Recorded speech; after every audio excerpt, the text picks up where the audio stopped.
السلام علیکم، کیسے ہیں آپ سب لوگ؟ امید ہے آپ سب خیریت سے ہوں گے۔ جیسے کہ آپ سب جانتے ہیں کہ رمضان کا مہینہ آنے والا ہے۔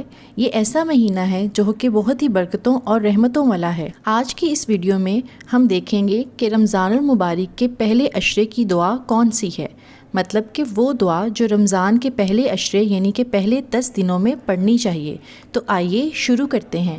بسم اللہ الرحمن الرحیم۔ حضرت محمد صلی اللہ علیہ وآلہ وسلم نے فرمایا کہ رمضان کا پہلا عشرہ باعث رحمت ہے، اور رمضان کے پہلے عشرے کی دعا یہ ہے: رب اغفر وارحم وانت خیر الراحمین۔ اے ہمارے رب، مجھے بخش دے، مجھ پر رحم فرما، تو سب سے بہتر رحم فرمانے والا ہے۔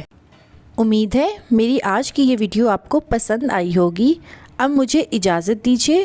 اللہ حافظ، جزاک اللہ خیر۔